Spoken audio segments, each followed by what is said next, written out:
Hello babies, Mimzie's here with a book for you and no drink. I don't have a drink.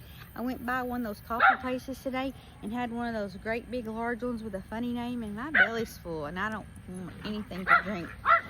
Literally, the second I start recording, Roscoe's going to start running his pie hole. You are so disrespectful. Well, we're going to read a book. We're going to read Animal Strike at the Zoo. And that sounds like a good time. It sounds like I have an animal strike over here.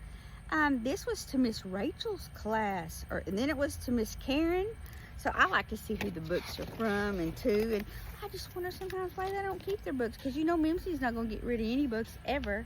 I have books in the shed. Look over there. I'm gonna let you see my shed.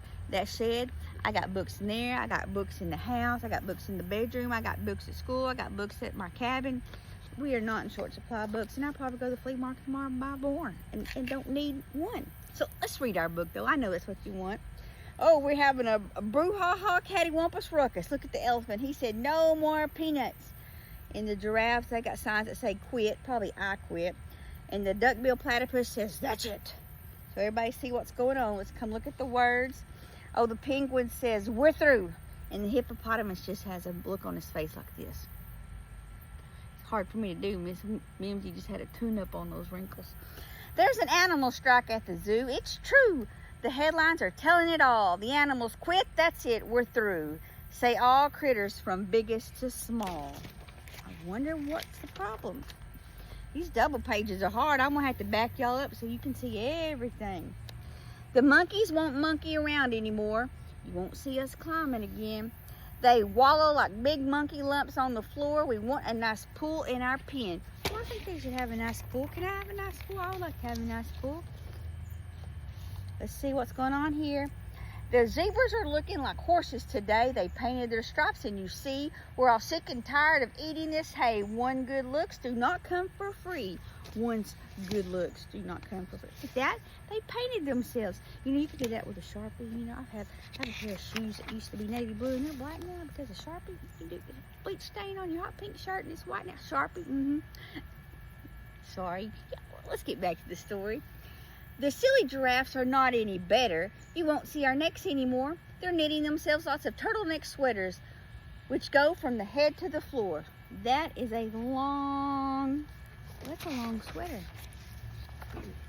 Business these days is as slow as can be. Folks go to the circus instead. Nobody wants to pay money to see the animals lying in bed.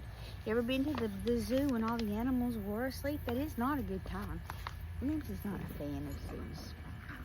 I think the animals need to be in their natural habitats. Not always a popular opinion. The lions aren't roaring, the eagles aren't soaring, the penguins are snoring. It's all rather boring. What can the zookeeper do? There's an animal strike at the zoo. He can acquiesce to their demands. Whatever they say, they can have it. Oh, I tore it. Oh, let's fix the little page. Mimzie cut her finger today. He really is doing the best that he can. The elephants all got a raise. Instead of just peanuts, they now eat pecans, and he offered them 6-hour days. We're getting somewhere. Some concessions were made. The monkeys were given a small kiddie pool, and he's feeling the zebra's sweet oats. It's big enough for me. But the monkeys complain that the water is cool, and the zebras demand root beer floats. Oh, now, come on. We have to meet in the middle. We can't just get all one way. But, no bird. Hang on, let's make sure we didn't miss a page. Sometimes, I don't know. We did. We did miss a page. Because who is this? We don't know her. Then in through the gate walks sweet little Sue. She just can't believe that she's here.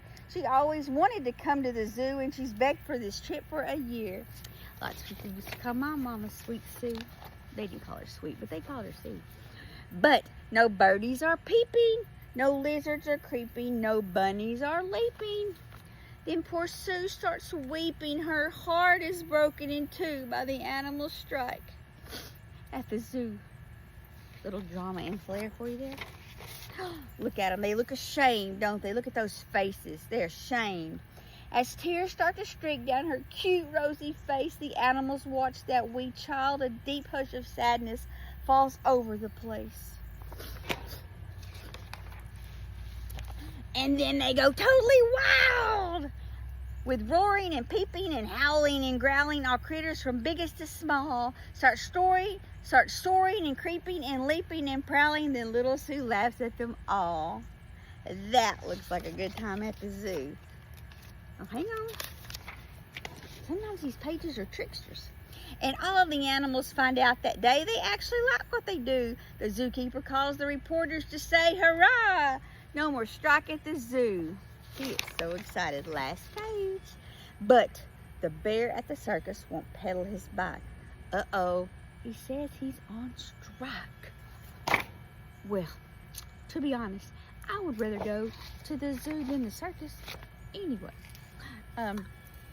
But I digress. I do love a good story about a circus or zoo animal. That was a good story, but not as much as I love you.